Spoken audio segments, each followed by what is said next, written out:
is our open floor period for anything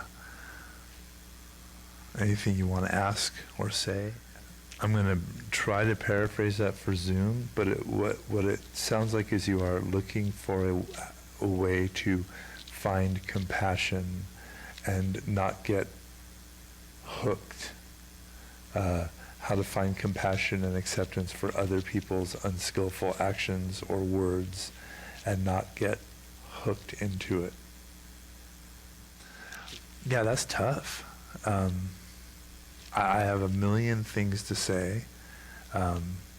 Maybe the first just being, and I'm going to turn this over to the rest of the room, but the first just being, I have a big wound, or I get really reactive around being misunderstood. It hurts so bad, and it's so hard for me to let it go and be like, they're having their experience. Because I know for me, it very much, if I'm having a painful or aversive emotional situation, especially around that, really trying to do my best, and then it's, I'm misunderstood, it's agonizing.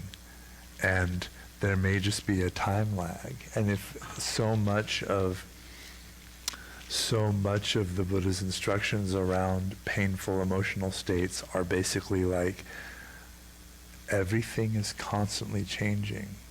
Sun, moon, stars, sky, body, everything is unfolding, but our emotional states feel very solid when they're painful. But those are unfolding too. Those are constantly changing too. And if you can just hold your painful experience with tenderness, it also will change and unravel. And it's only when we collapse and cling and try to hold something solid, whether pleasant or unpleasant, that that causes trouble for us. So I trust you that you are skillful and kind and wise and can just be the place where this emotional state comes to be felt and unfold on its own time. In this complicated, interconnected world, all you can do is move from your intention.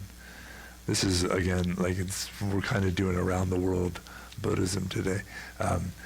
This is why the Buddha locates karma in intention. Because you could do the best thing you could ever do, and it's like, oh my God, people hate it, or whatever. It's like, oh well, my intention was good, so then the karma, the fruit will be good, even if you may not have liked it, and that's all you can do. It sounds like you got a fair amount of. Hopefully, some of that will be helpful. Anxiety is a killer. Stress is a killer, and so it's kind of funny when people maybe for the first time hear the Buddha's first noble truth about suffering, and they're like, well, I don't really have suffering. And, but suffering, stress, discontent, whatever you want to call it, and whatever shade,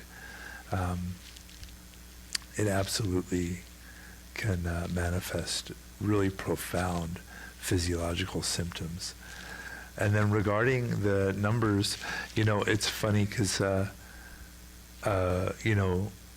everything can be expressed numerically. And I don't have any, there's lots of people on Instagram and various places who feel like that kind of thing is very important. And while I'm not one of those people that says, well, everything happens for a reason.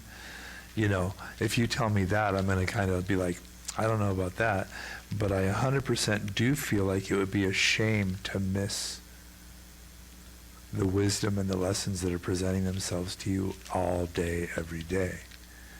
Ajahn Chah is famous for saying, the wind, the trees, the grass, the breath, the body are constantly trying to teach you the Dharma.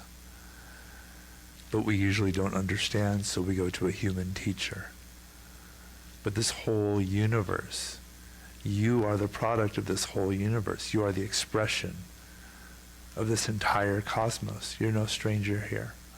This is you. You are this. So it would be strange to think that the numbers on the clock, the dates on the calendar, didn't have something to do with you. And even just adjusting our frame to go from, well, I'm this singular, completely alone person living this hard, dualistic life between there's me and there's everything else that isn't me, inside, outside, self, other, to shift that to this whole world is singing a song about me. What is it trying to sing? What is it trying to tell me? So you get to decide the meaning. You are the establisher of meaning. So I invite you to find a wholesome, maybe even inspiring message, and just be open and present to whatever is arising for you in that moment.